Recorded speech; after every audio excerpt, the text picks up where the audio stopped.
সুপ্রিয় দর্শক আসসালামু আলাইকুম। মোহনা টেলিভিশনের ডিজিটাল প্ল্যাটফর্ম থেকে আমি আখাউড়া প্রতিনিধি মোশাররফ হোসেন কবির আপনাদের সকলকে স্বাগত জানাচ্ছি। দর্শক, আমরা আজকে আসছি কর্মমঠ উচ্চ বিদ্যালয়ের এসএসসি পরীক্ষার রেজাল্ট দিয়েছে সেই খবর জানার জন্য। তো আমরা এসে এখানে জানতে পারলাম যে বিদ্যালয়টি 1982 সালে প্রতিষ্ঠার পর এই প্রথমবারের মতো কিন্তু এই বিদ্যালয় থেকে মানবিক বিভাগ থেকে একটি মেয়ে গোল্ডেন এ প্লাসে উত্তীর্ণ হয়েছে। তো দর্শক, আমরা আজকে তার সম্পর্কে বিস্তারিত জানব। তো দর্শক, আমরা এখন কথা বলছি যে শিক্ষার্থী চলতি বছর এসএসসি পরীক্ষায় গোল্ডেন এ প্লাস পেয়েছে, তার সঙ্গে কথা বলে আমরা জানতে চাচ্ছি তার এই রেজাল্টের পিছনে কি সফলতা এবং কি নেপথ্য লুকিয়ে আছে সেটি জানার জন্য। রাইসা, মোহনা টেলিভিশনের পক্ষ থেকে আপনাকে স্বাগত জানাচ্ছি। তো আমরা জানতে পারলাম যে আপনি এই চলতি বছর এসএসসি পরীক্ষায় কর্মমঠ উচ্চ বিদ্যালয় থেকে মানবিক বিভাগ থেকে গোল্ডেন এ প্লাস পেয়েছেন। তো এই সাফল্যের পিছনে আপনি কিভাবে দেখছেন বা এই সাফল্যটা কিভাবে আসছে আমাদেরকে একটু বলেন। আসসালামু আলাইকুম, প্রজেক্টর রাইসা। সাম্প্রতিক কর্মমঠ উচ্চ বিদ্যালয় থেকে মানবিক বিভাগ থেকে গোল্ডেন এ প্লাস পেয়ে আপনাদের সকলের দিয়ে উত্তীর্ণ হয়েছি। সকলে আমার জন্য দোয়া করবেন। একটা কথা হচ্ছে যে success does not come automatically, it has to be gained. এটা অর্জন করতে হবে, তার জন্য আমাদের অবশ্যই প্রয়োজন কঠোর অধ্যবসায়।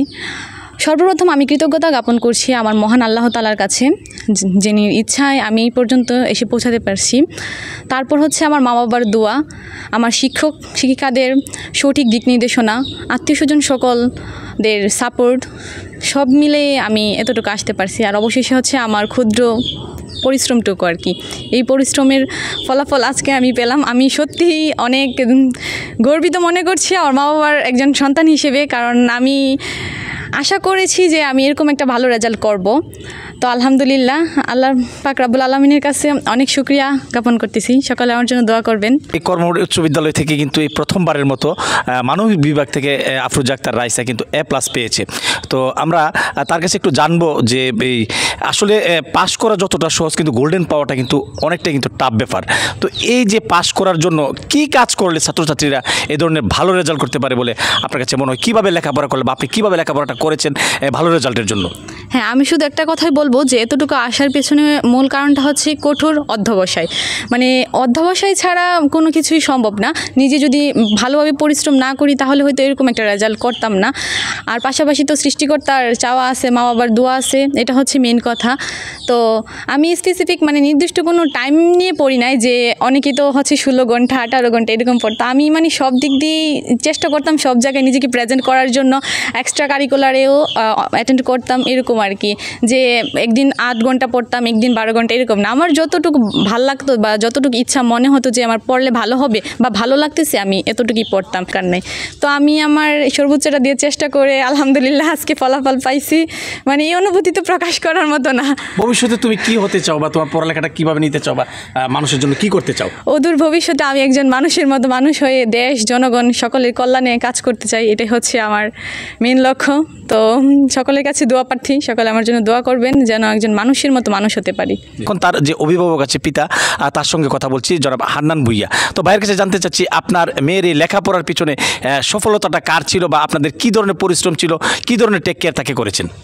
আমাদের এই মেয়ের প্রতি খুবই আমাদের একটা বিশ্বাস ছিল যে আমার মেয়ে একটা ভালো রেজাল্ট করবে, এবং স্কুলের টিচার যারা ছিল ওদেরই বেশি অবদান ছিল যে আমার মেয়েকে নিয়ে ওরা যে স্কুলে একটা সুনাম করবে। আমাদের আশা আমার মেয়ে পূরণ করছে, সেজন্য আপনাদের কাছে সবার কাছে আমি দোয়া প্রার্থী। দর্শক, আমরা এখন কথা বলছি আফরোজা আক্তার রাইসা যে বিদ্যালয়ে লেখাপড়া করেছে, কর্মমঠ উচ্চ বিদ্যালয়। তো এই উচ্চ বিদ্যালয়ের ভারপ্রাপ্ত প্রধান শিক্ষকের সঙ্গে আমরা কিন্তু তার সম্পর্কে কিছু জানতে চাচ্ছি। তো স্যারের কাছে জানতে চাচ্ছি যে স্যার, আফরোজা আক্তার রাইসা যে চলতি বছর এসএসসি পরীক্ষায় গোল্ডেন এ প্লাস পেয়েছে এবং প্রথমবারের মতো, এবং সেটা মানবিক বিভাগ থেকে। তো সে মেয়ে হিসাবে কেমন, তার লেখাপড়া এবং আচার আচরণ কেমন ছিল, এবং সে যে মানে গোল্ডেন এ প্লাস পেল, তো আপনাদের অনুভূতিটা কি? এটা একটা রেকর্ড এই বিদ্যালয়ের জন্য। তো আপনার কাছে একটু আপনার অনুভূতিটা জানতেছে। এই বছর যে আফরোজা আক্তার রাইসা কর্মমঠ উচ্চ বিদ্যালয় থেকে মানবিক বিভাগ থেকে গোল্ডেন এ প্লাস পেয়েছে, আসলে মেয়েটা খুবই একটা মেধাবী এবং সে প্রতিদিন স্কুল করতো।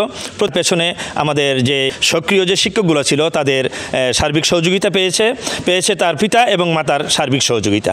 আমি মনে করি প্রত্যেকটা অভিভাবকই যদি তার ছেলে অথবা মেয়েকে ঠিক সেইভাবে গাইডলাইন দেয়, তাইলে প্রত্যেকটা ছেলে মেয়ে এই গ্রাম তথা এই প্রত্যন্ত অঞ্চলের এই সব প্রতিষ্ঠান থেকে ভালো রেজাল্ট করে তারা সাফল্যের দিকে এদিকে যেতে পারবে ইনশাল্লাহ। মানবিক বিভাগ থেকে সে যে গোল্ডেন এ প্লাস পেয়েছে তার নামটা এই কর্মমূল উচ্চ বিদ্যালয়ে স্বর্ণাক্ষরে লেখা থাকবে। আশা করব সে যেন ভবিষ্যৎ তার জীবনটা উজ্জ্বল।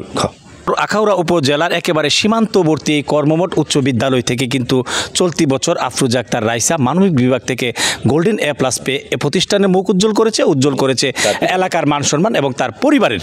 তো সুপ্রিয় দর্শক, আমরাও আশা করছি এই মেয়েটি ভবিষ্যতেও তার লেখাপড়ার ধারা আরও ভালোভাবে চলমান রাখবে এবং একটি ভালো স্থানে অধিষ্ঠিত হয়ে সমাজ এবং এই স্কুলের সুনাম এবং এলাকার সহ মা বাবার মুখ উজ্জ্বল করবে, এমনটাই প্রত্যাশা আমাদের সহ সকলের।